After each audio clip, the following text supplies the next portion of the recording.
It is my great pleasure to introduce to you our first speaker, Professor Jong, who I first met some 20 years ago here at the Israel Academy at a conference on Genesis and Regeneration mentioned just a minute ago by Professor Harel, which was organized by Shaul.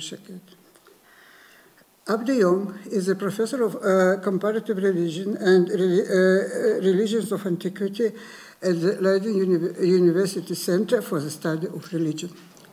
He studied theology and Persian in Utrecht and Old and Middle Iranian languages at the School of Oriental and African Studies, University of London. He obtained his PhD from the University of Utrecht in 1996 with a dissertation on Zoroastrianism in Greek and Latin literature.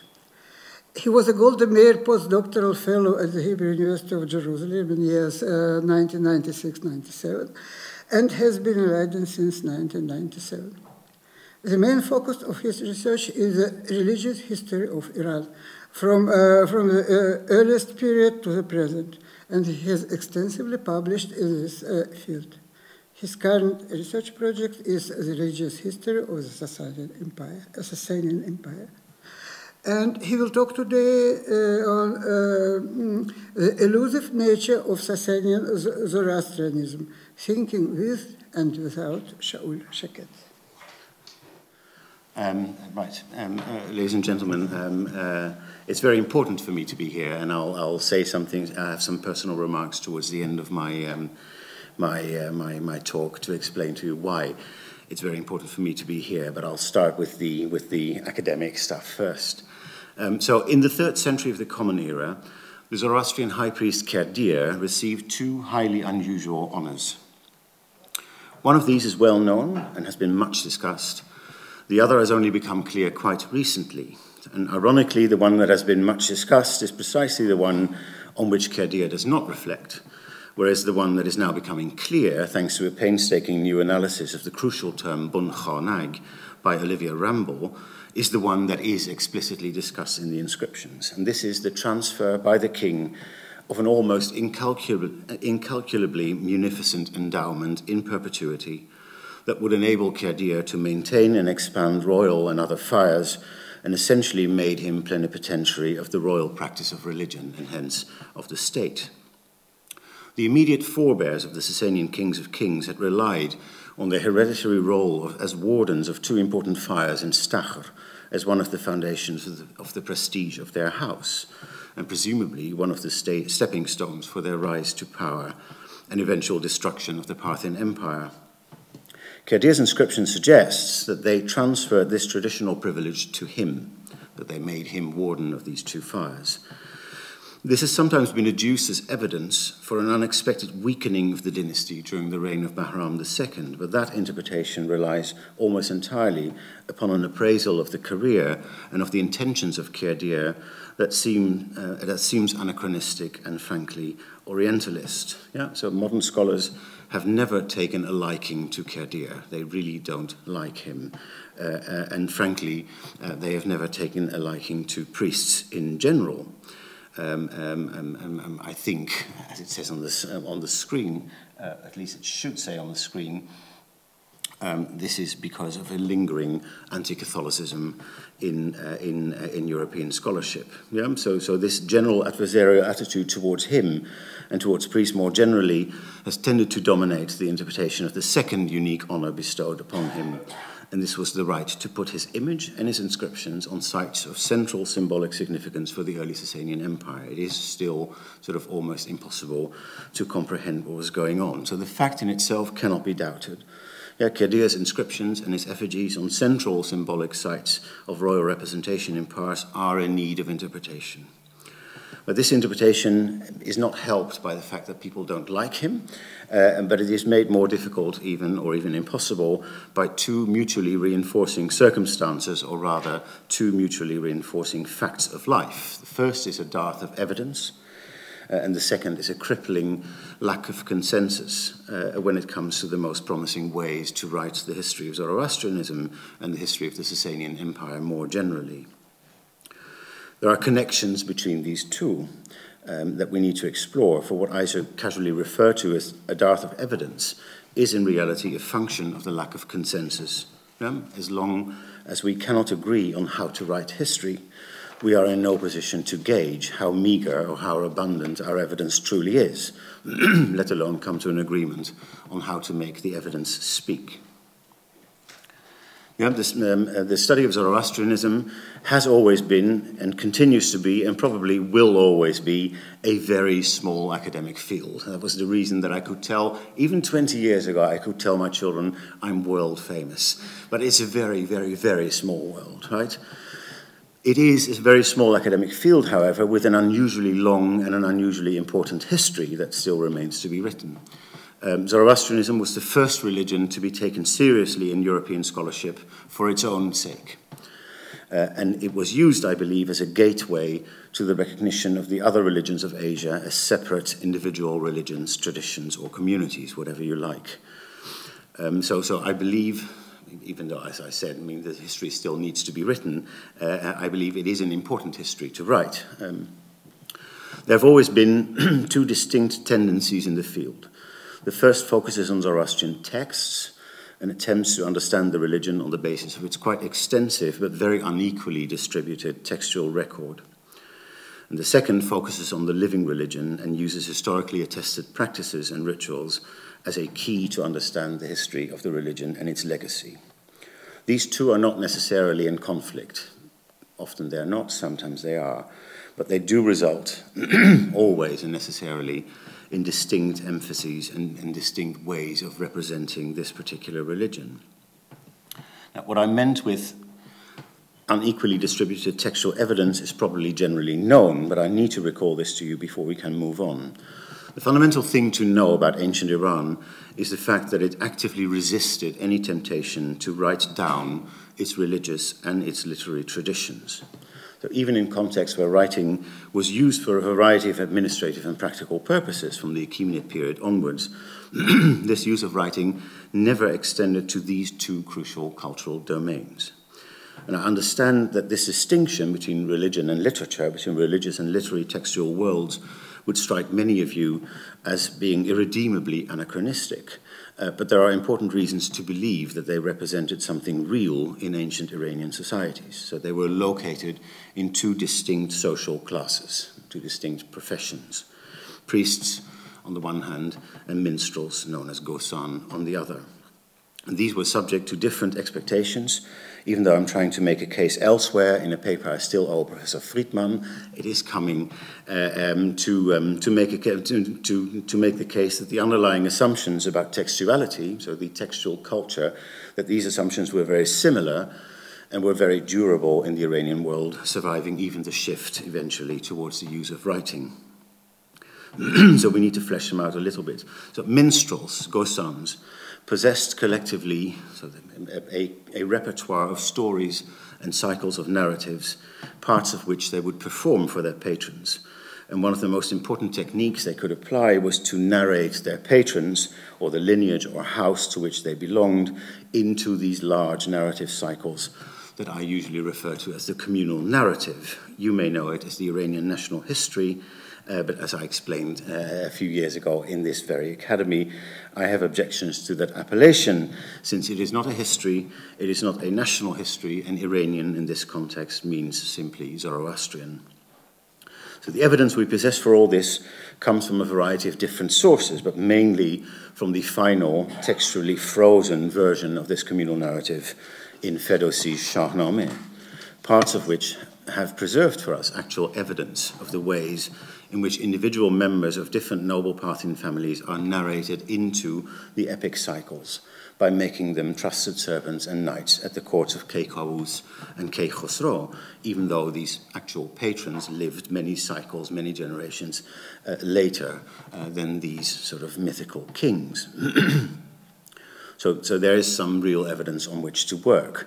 And if further confirmation was needed, it is not hard to find, for where Ferdowsi's Muslim adaptation still allows us to perceive an earlier Zoroastrian textual world underlying his celebrated poetry, we can perceive much the same through the Christian prose of early Armenian and Georgian literature.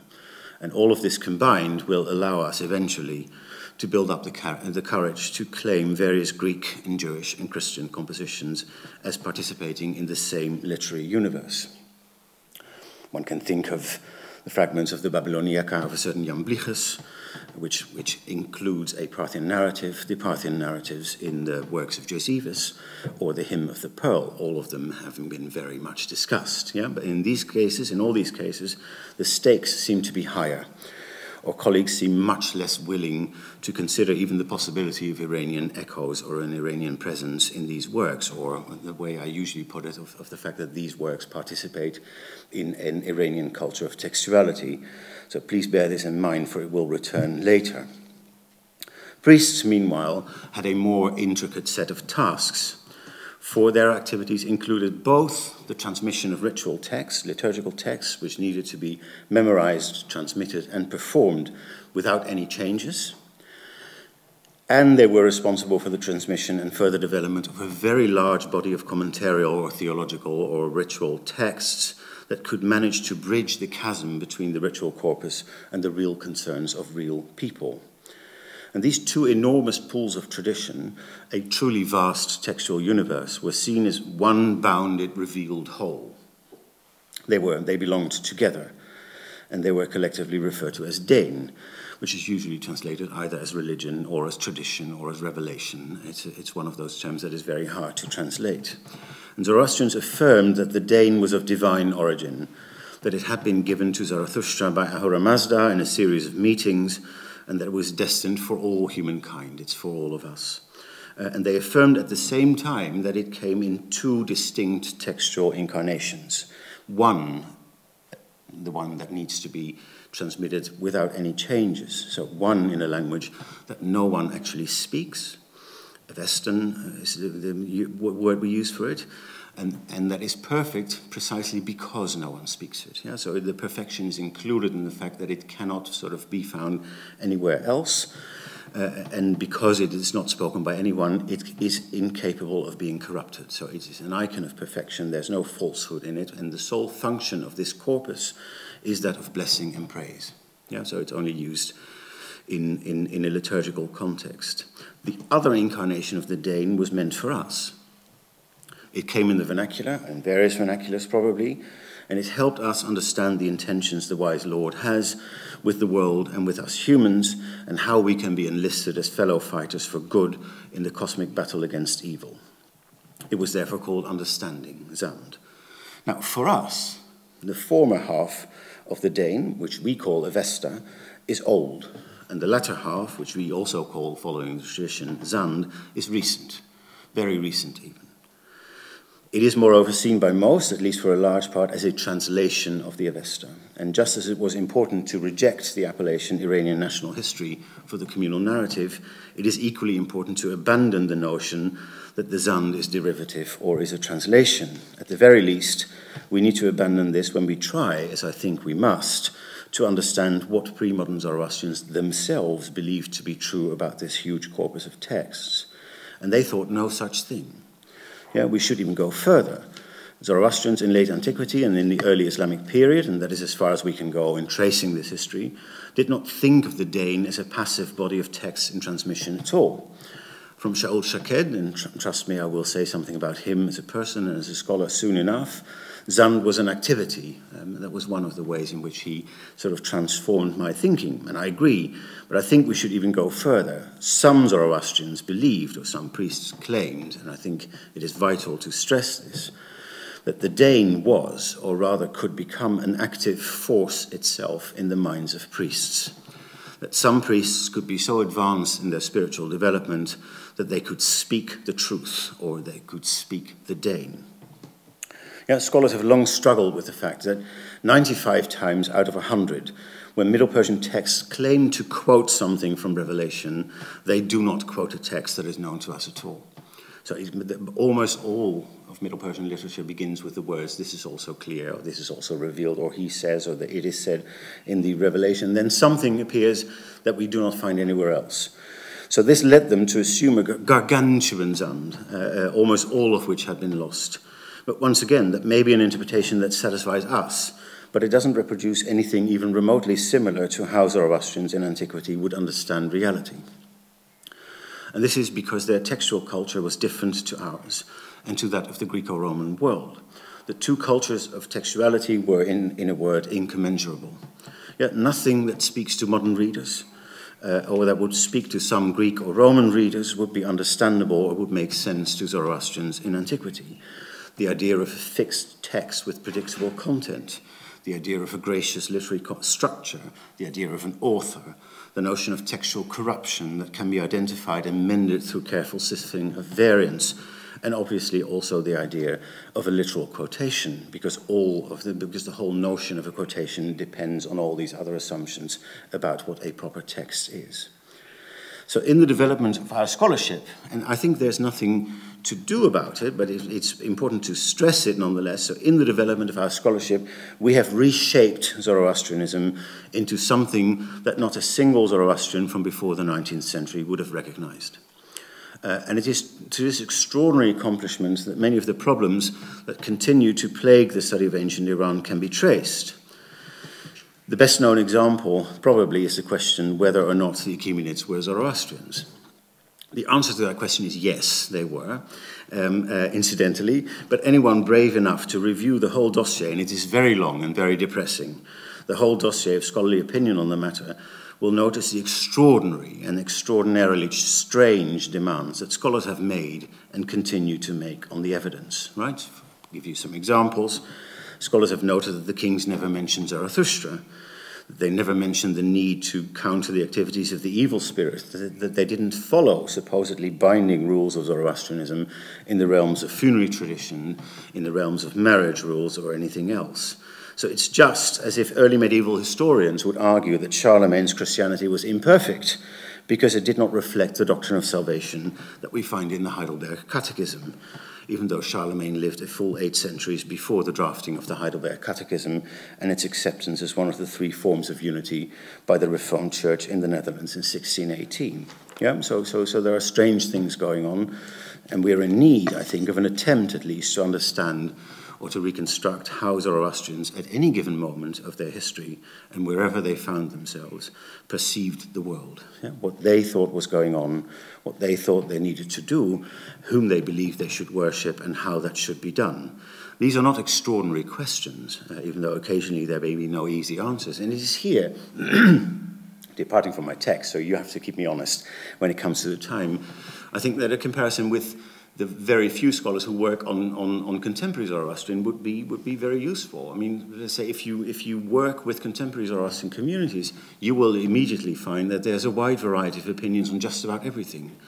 And we can all accept this. We can all also recognize that even though there are many sort of explosive dossiers on conversion, on intermarriage, and on other things, that sort of there's at the same time a willingness and to accept sort of all who claim to be Zoroastrian to be Zoroastrian. There are certain limits to this, but so if there is this diversity of opinion currently, you need some really good theory about modernity to declare it unique, and I don't think it exists. So it is a simple assumption that we should be looking for similar divergence of opinion in earlier periods. And I believe this is the proper background to a discussion of one of the many important contributions Shaul made to the field, and this is the little volume, Dualism and Transformation, which goes back to the Jordan lectures in comparative religion that he was invited to give at the School of Oriental and African Studies in London in 1991. The book came out in 1994. I put up on the screen sort of also the Persian version of it. So it came out in 1994, and with one important and painful exception, the book was received with enthusiasm by most colleagues, and that enthusiasm was born, I believe, by a strongly felt sense of relief. I vividly remember the excitement of reading it for the first time. I was doing my PhD at the time. We had all been prepared because we had all experienced exactly the same relief when 2 years earlier his article on the myth of Zorban had appeared in the Festschrift for David Flusser.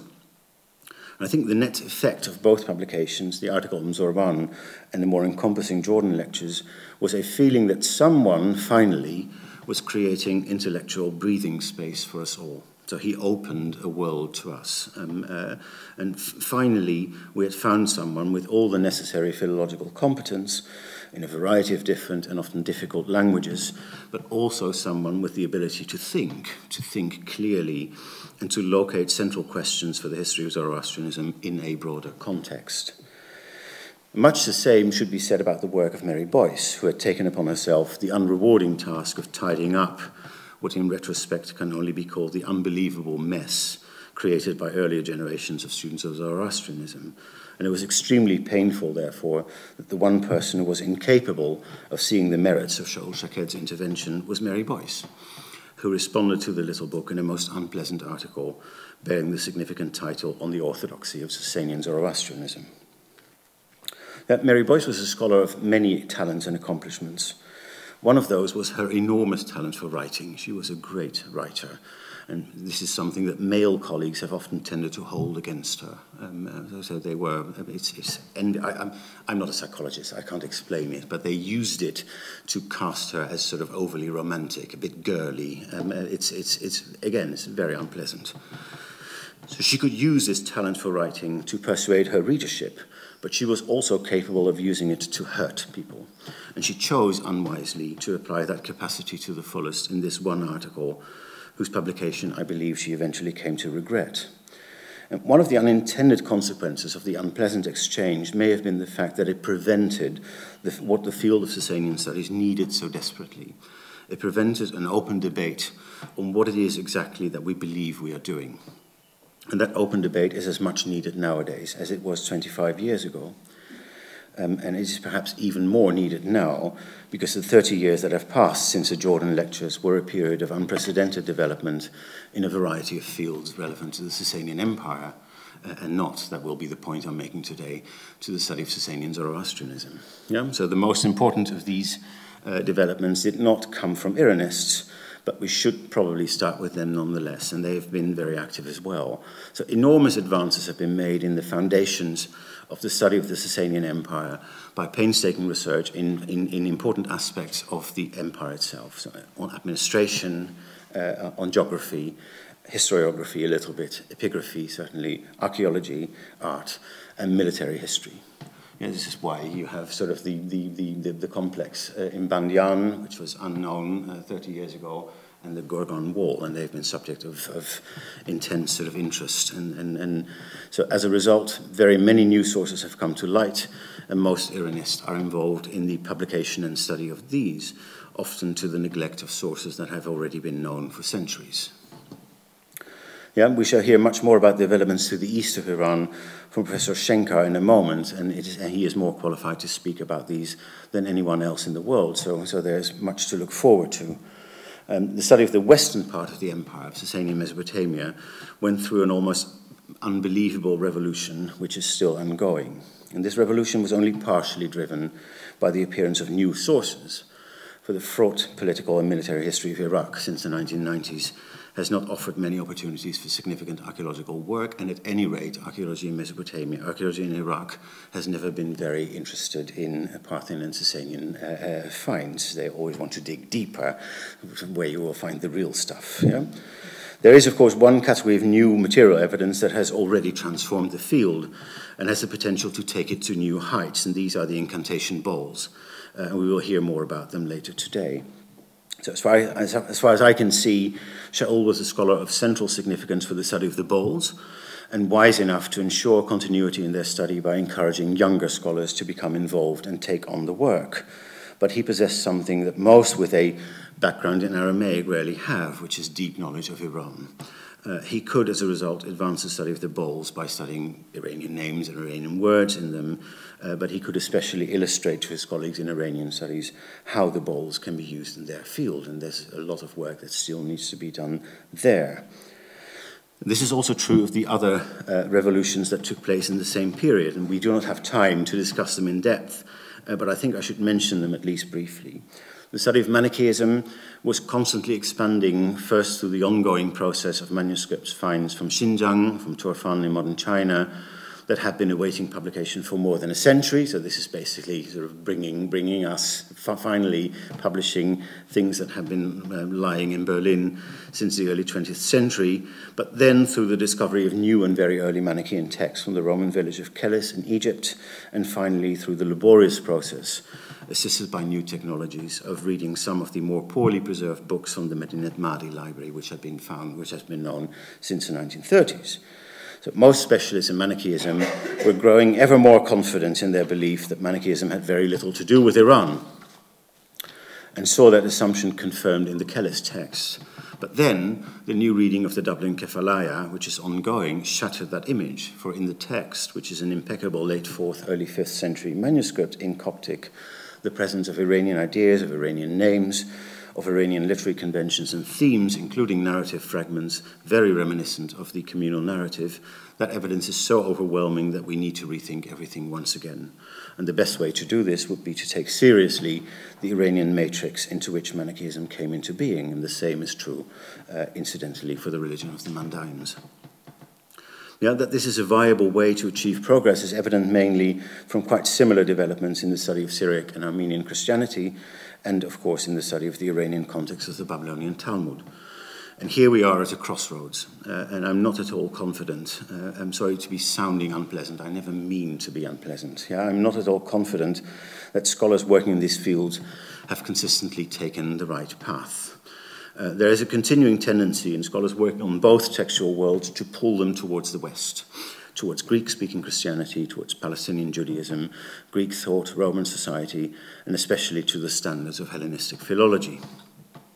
At the same time, all agree that the primary context is Iranian, and the dominance of what I've just called Hellenistic philology, which is essentially the heir to the School of Alexandria, has made it difficult to deal with Iranian evidence, which is seen as late and limited. Yeah. So one response to this has been an attempt led by the regretted Yaakov Elman and his students, as work that is really important. It's also really important to me. But what happened is this. So there was an attempt to produce precisely the philological evidence that would have the potential to convince colleagues who were trained in Jewish studies or in Christian history and in classical philology. This led them down very strange paths, because they underestimated the radically distinct textuality of the Iranian world. So if you allow me to quote myself here, be it from unpublished work, but that is not saying much because just about everything I ever wrote lingers somewhere on my computer unpublished.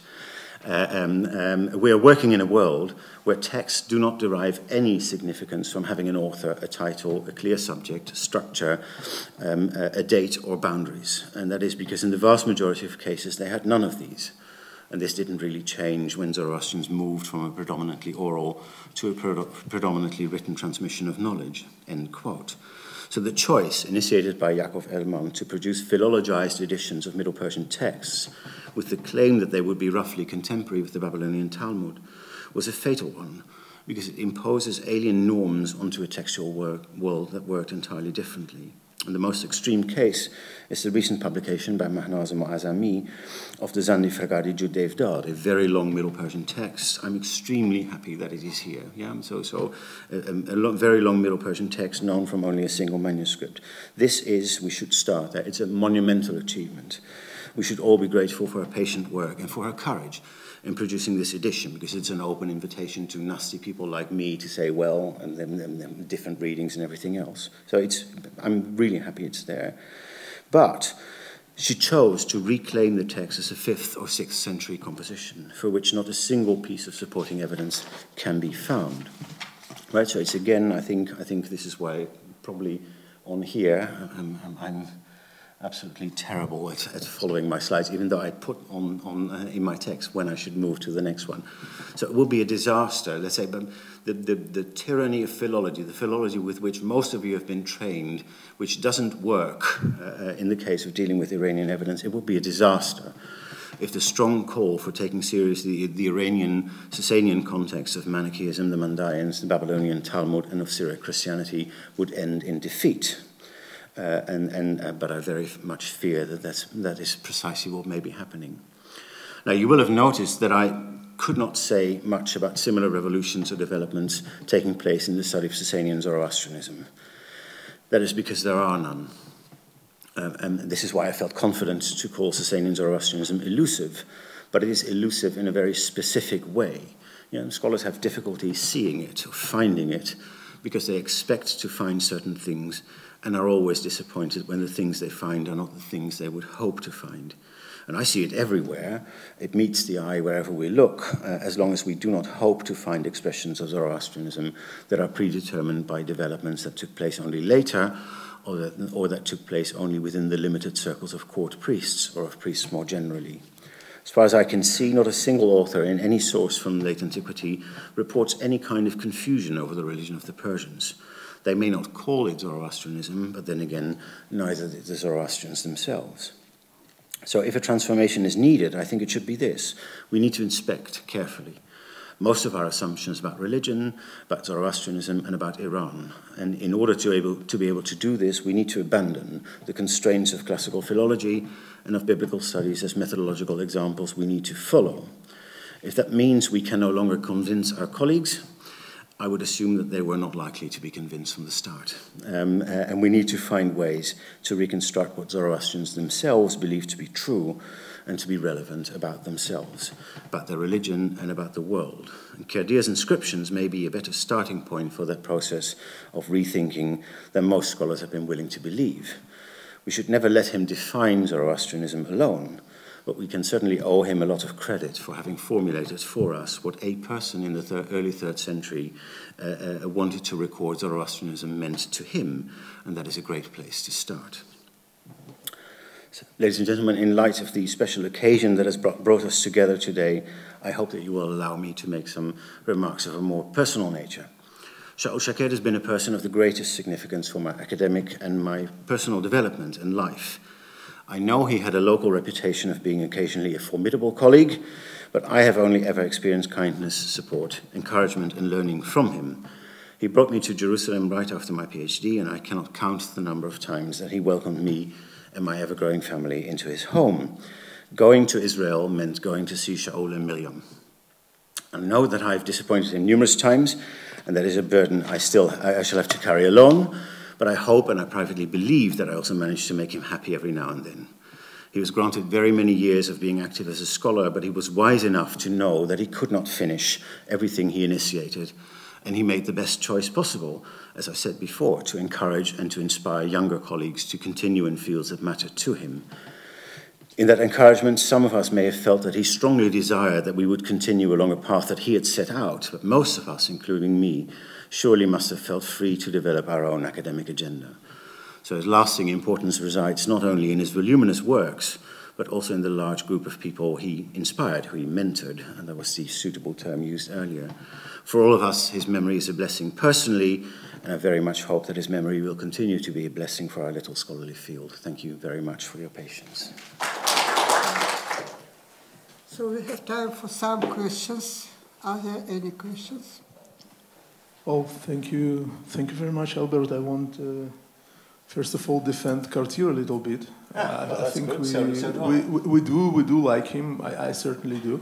I think it's the most important textual source for the study of early Zoroastrianism. It certainly has the benefits of having an established context and so on. And second, you mentioned that we wrongly perceive Bahram II as a weak king based only on the evidence of Kerdir. I do think that we have additional evidence. Bahram, during his reign, an astonishing number of rock reliefs were produced, more than for any other king.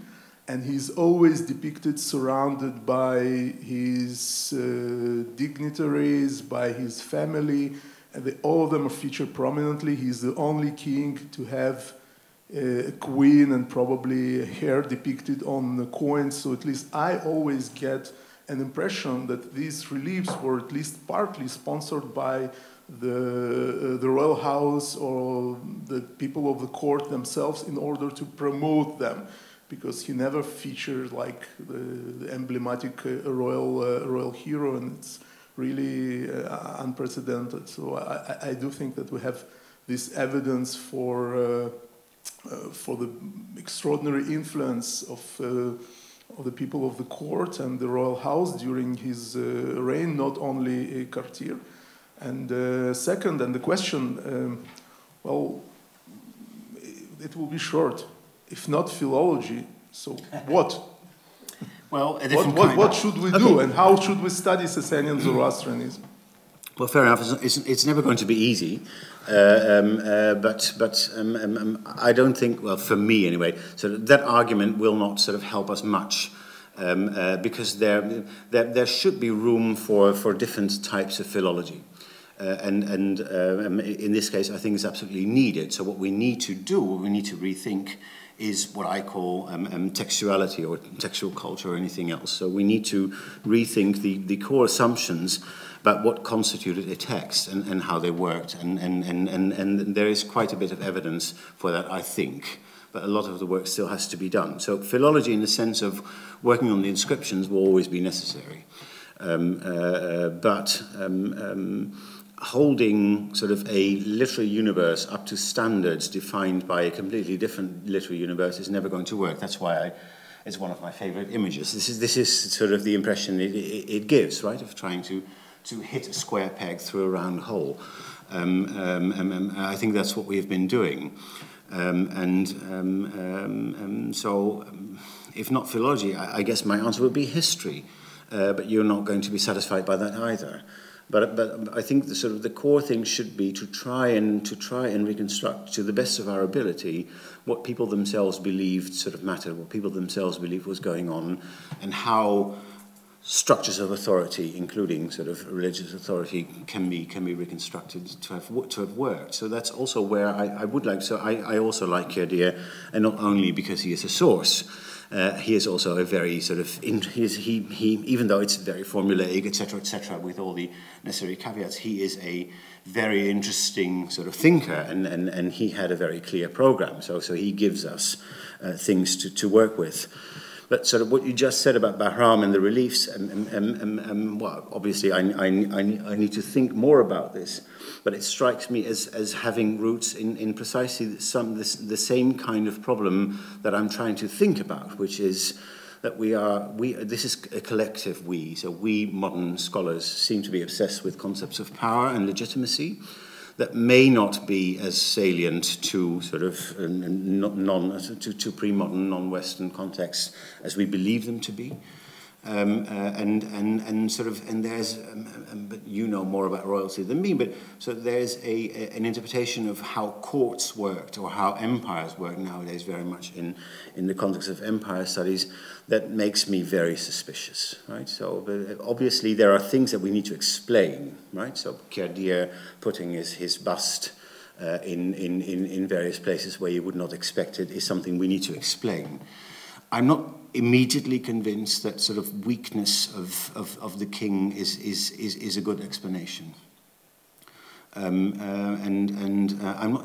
not immediately convinced, but I may be convinced in the end that sort of imagining sort of let's say a puppet king in the hands of powerful families or in the hands of powerful courtiers, and then also represented on rock reliefs, would be the most intuitively likely explanation of what's going on. But I have to confess, I don't have an alternative right now. It's difficult, and it's difficult partly, I think, because there is.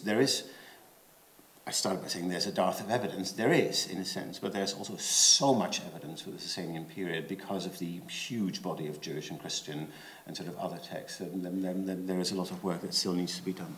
Sorry. Thank you. I'm afraid our time is over. Yaakov, יש לנו זמן? אני לא חייב.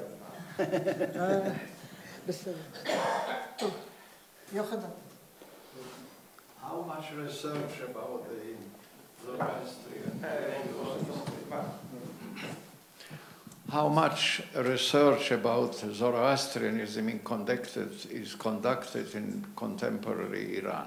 Oh, very, very much.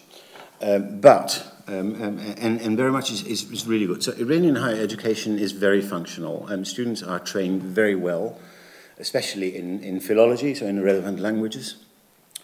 But obviously, there are constraints imposed upon specifically this area by let's say, what's the useful euphemism, by a very sort of strong state-enforced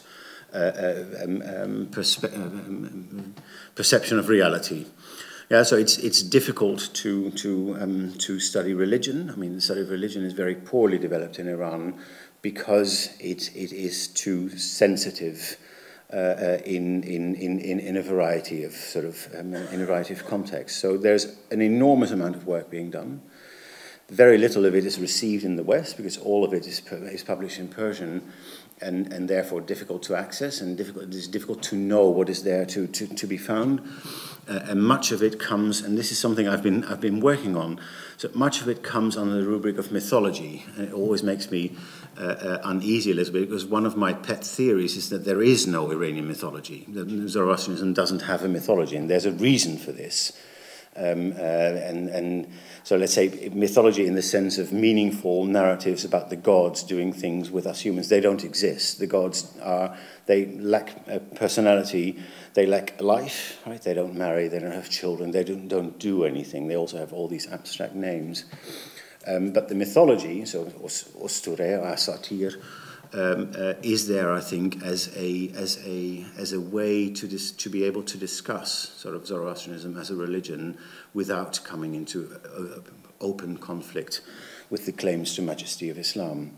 And there's a sort of a discussion we still need to have. But there's an enormous amount of scholarship being produced in Iran, and it's a real pity that sort of these have grown into sort of separate, parallel academic universes. And the day we can sort of do something about this would be a very good day indeed.